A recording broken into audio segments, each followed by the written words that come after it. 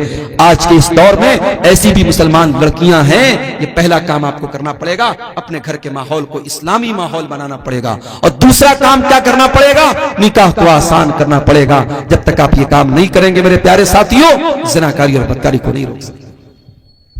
جہنم میں لے کر کے جانے والا ایک اور عمل ہے سود کھانا, بیاج کھانا. اللہ کے نبی نے لعنت کی ہے باقاعدہ, لعن اللہ آکل الربا وموکلہ وکاتبہ وشاہدیہ. سود کھانے والا, سود کھلانے والا, سود کی گواہی دینے والا, سود کو لکھنے والا, سب پر اللہ کی لعنت ہو. اور قرآن کہتا ہے فَإِن لَمْ تَفْعَلُوا فَأْذَنُوا بِحَرْبٍ مِّنَ اللَّهِ وَرَسُولِهِ. اگر سود کھانے والا اگر سود کھانے سے باز نہیں آتا ہے, اگر بیاج کھانے والا اگر بیاج کھانے سے باز نہیں آتا ہے, تو قرآن کہتا ہے اللہ سے اور اس کے رسول سے جنگ کرنے کے لیے تیار ہو جاؤ. آج کون بیاج نہیں کھا رہا؟ کس کا سیونگ اکاؤنٹ نہیں ہے؟ سب کا سیونگ اکاؤنٹ ہے. اور سب کے اکاؤنٹ میں, کسی کے اکاؤنٹ میں 10 روپیہ, کسی کے اکاؤنٹ میں 100 روپیہ, کسی کے اکاؤنٹ میں 1 لاکھ روپیہ. جس کی جتنی کیپٹل ہے اس حساب سے بیاج آ رہا ہے. اور یہ تو وہ بیاج ہے جو سیونگ اکاؤنٹ میں ملتی ہے. کتنے مسلمان تو باقاعدہ ایف ڈی کراتے ہیں. بینک میں 1 لاکھ روپیہ جمع کر دیا, 1 لاکھ پر 1,06,000 روپیہ ہر سال بیاج بینک دے رہا ہے.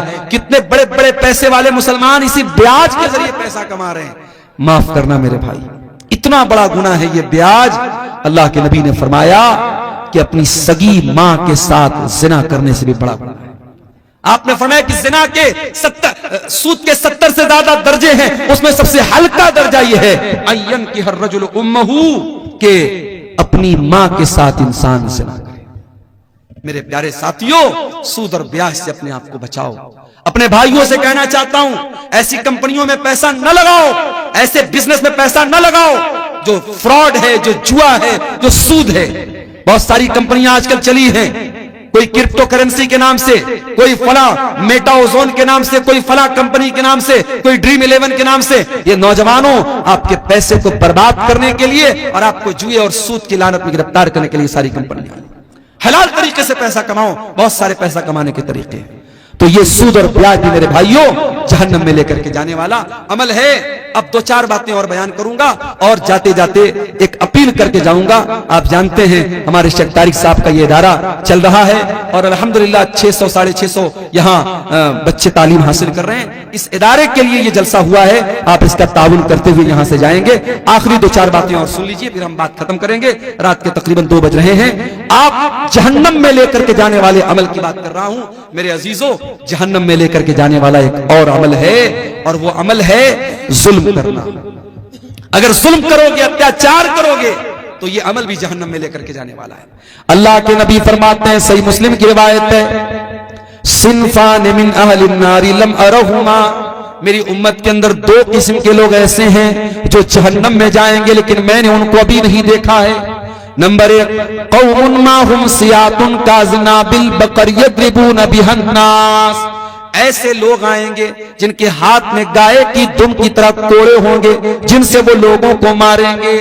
علماء نے لکھا ہے کہ گائے کی دم کی طرح کوڑے سے مراد پاور ہے, طاقت ہے, اقتدار ہے, قوت ہے. آج اگر کسی کے پاس کوئی طاقت ہے اور اپنی طاقت کے ذریعے وہ دوسروں پر ظلم کر رہا ہے, بے قصوروں کو مار رہا ہے. 1,41,000 جی ماشاءاللہ, یہ 1,41,000 روپے نیپالی ہیں. کسی اللہ کے بندے نے اس ادارے میں تعاون کے طور پہ دیا ہے.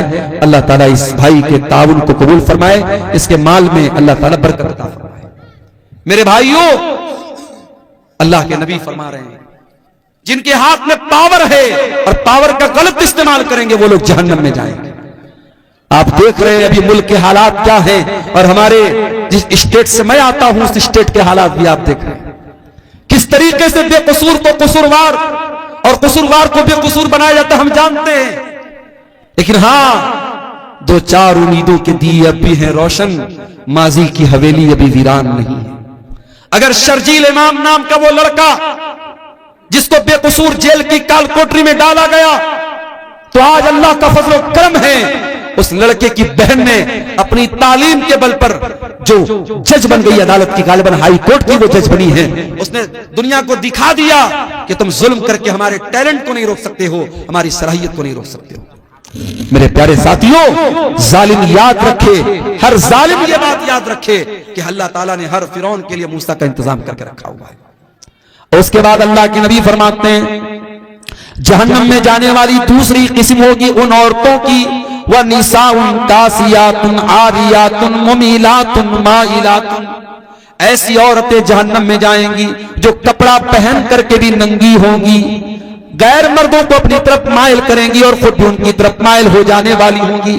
لا يدخلن الجنہ، ایسی عورتیں جنت کے اندر نہیں جائیں گی۔ ولا یجدن ریحہا، اور جنت میں جانا تو بہت دور کی بات ہے، وہ جنت کی خوشبو بھی نہیں پائیں گی۔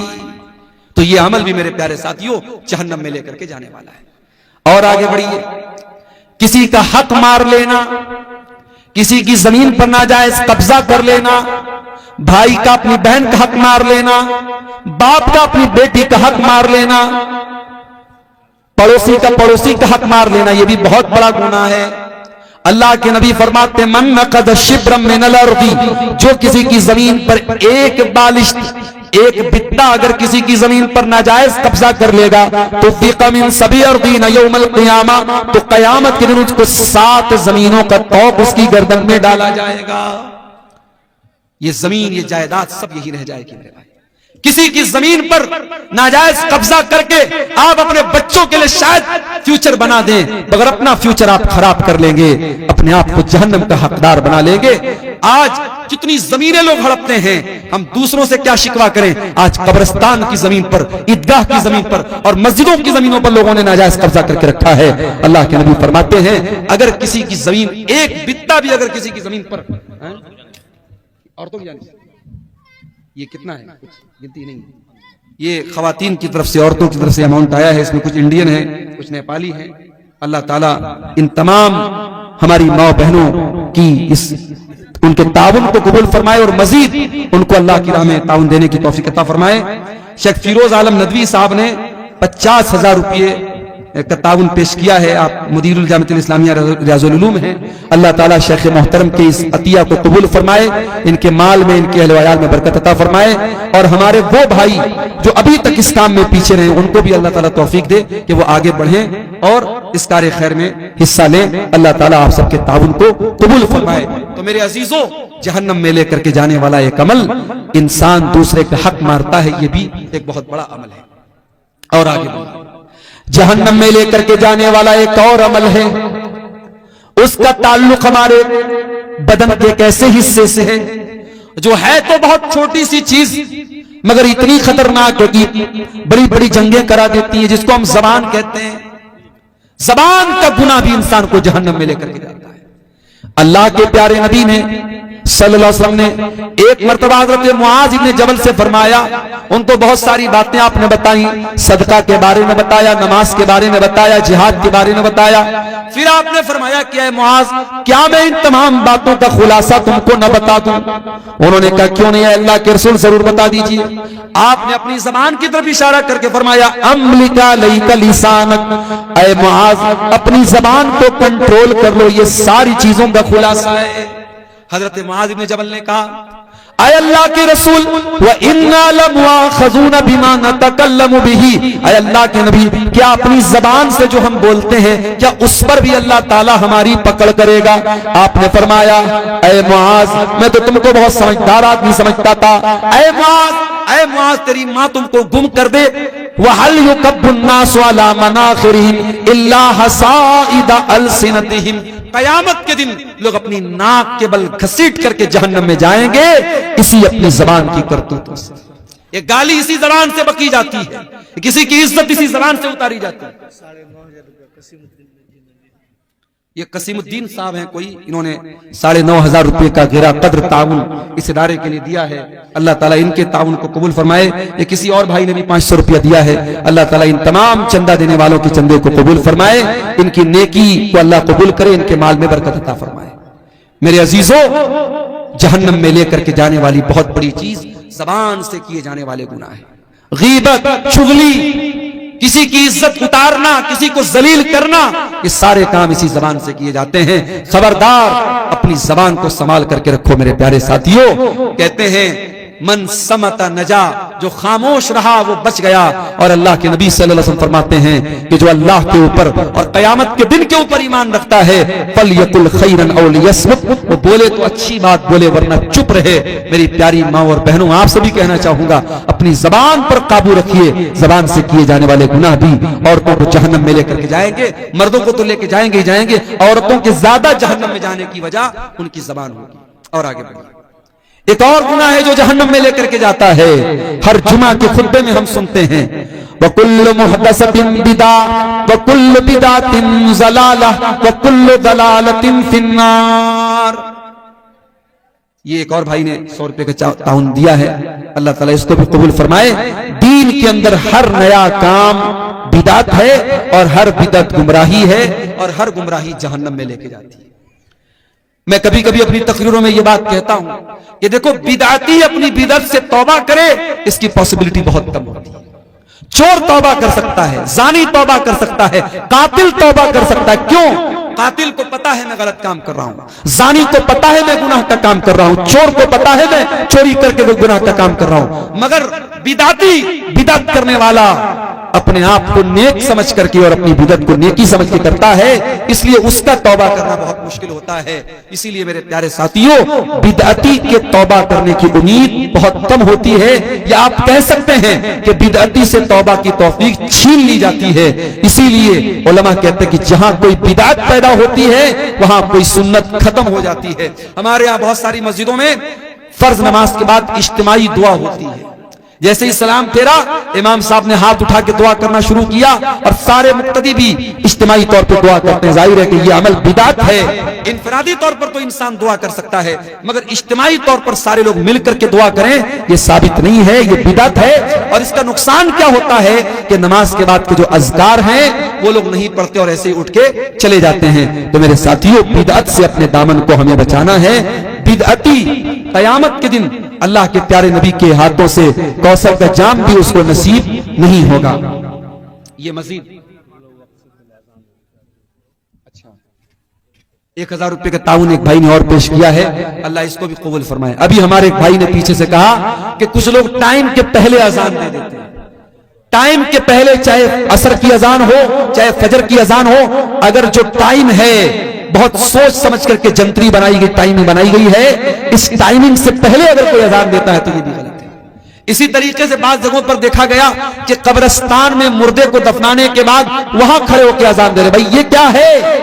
کہتے صاحب ہم اذان دے کر کے شیطان کو بھگا رہے ہیں یہاں سے، تاکہ ہمارا جو مردہ ہے اس سے سوال و جواب میں آسانی ہو جائے. معاف کیجئے، مردے کی آسانی کے لیے دعا کرنے کا حکم ہے، اذان دینے کا حکم نہیں ہے. اس لیے میرے عزیزوں، آپ بدعت کے ہر طریقے سے اپنے آپ کو بچائیے. ایک بھائی پوچھ رہے ہیں کہ ریاکاری سے بچنے کا کیا طریقہ ہے؟ ریاکاری سے بچنے کا ایک طریقہ تو یہ ہے کہ آپ جب بھی کوئی نیکی کریں اس احساس کے ساتھ اور اس فیلنگ کے ساتھ کریں کہ کسی کو پتا نہ چلے. چپکے سے نیکی کریں. وہ کہاوت ہے نا، نیکی کر دریا میں ڈال. یہ ایک عادت ڈال لیں. دوسری بات ہے کہ اپنی نیکی کے بارے میں بیان نہ کرے لوگوں سے. اور پھر تیسری چیز یہ ہے کہ اگر آپ ریاکاری سے بچنا چاہتے ہیں تو زندگی میں کچھ عمل ایسا کر کے جائیے جو بالکل سیکرٹ ہو، آپ کو پتا ہو، اللہ کو پتا. اللہ تعالیٰ نے قرآن کریم میں اپنے نیک بندوں کے بارے میں فرمایا وَيُطْعِمُونَ الطَّعَامَ عَلَىٰ حُبِّهِ مِسْكِينًا وَيَتِيمًا وَأَسِيرًا. میرے نیک بندے مسکینوں کو، یتیموں کو، قیدیوں کو کھانا کھلاتے ہیں اور کہتے ہیں انما نطعمکم لوجہ اللہ لا نرید منکم جزاء ولا شکورا، کہ ہم تم کو اللہ تعالیٰ کو راضی کرنے کے لیے کھلا رہے ہیں، ہمیں کوئی بدلہ نہیں چاہیے، کوئی شکریہ نہیں چاہیے. بس یہ ہونا چاہیے اخلاص. اگر یہ چیز آپ کے اندر ہے انشاءاللہ تو ریاکاری سے آپ بچ جائیں گے. اگر کوئی رشتہ دار یا ماں باپ قرآن پڑھنے کے لیے بولا تو بچہ ان کو خوش کرنے کے لیے اچھے سے پڑھتے ہیں اور سعودی کی آواز کیا لکھا ہے، سریلی آواز سے پڑھتے ہیں، تو یہ ریاکاری ہے یا نہیں؟ دیکھیں قرآن کو ایسے بھی سریلی آواز سے پڑھنا چاہیے. ماں باپ کو دکھانے کے لیے آپ پڑھتے ہیں تو غلط ہے. قرآن جب بھی پڑھیں تو اچھی آواز میں پڑھنے کا حکم ہے. اللہ کے نبی کی حدیث ہے من لم یتغن بالقرآن فلیس منا، کہ جو قرآن کو گا کر کے نہ پڑھے، گا کر کے پڑھنے کا مطلب قرآن کو اچھی آواز میں، سریلی آواز میں نہ پڑھے، وہ ہم میں سے نہیں. قرآن کو اچھی آواز میں پڑھنا چاہیے، لیکن باپ کے ڈر سے پڑھ رہا ہے اور ایسے نارمل آواز میں پڑھ رہا ہے تو یہ غلط بات ہے. اچھی آواز میں ہمیشہ پڑھنا چاہیے. اگر کبھی بچے جو ہوتے ہیں چھوٹے ہوتے ہیں، ناسمجھ ہوتے ہیں، استاذ کے ڈر سے کبھی کلاس میں پڑھ دیا تو اتنا بڑا کوئی مسئلہ نہیں ہے، اس کو ریاکاری نہیں بولیں گے. اگر کوئی امام نماز پڑھائے اور پڑھاتے پڑھاتے ناپاک ہو جائے، ان کی وضو ختم ہو جاتی ہے، تو ایسی صورت میں کیا کرنا چاہیے؟ دیکھیے، اگر نماز کے دوران کسی کا وضو ٹوٹ جاتا ہے تو اس کو نماز تو فوراً توڑ دینی چاہیے.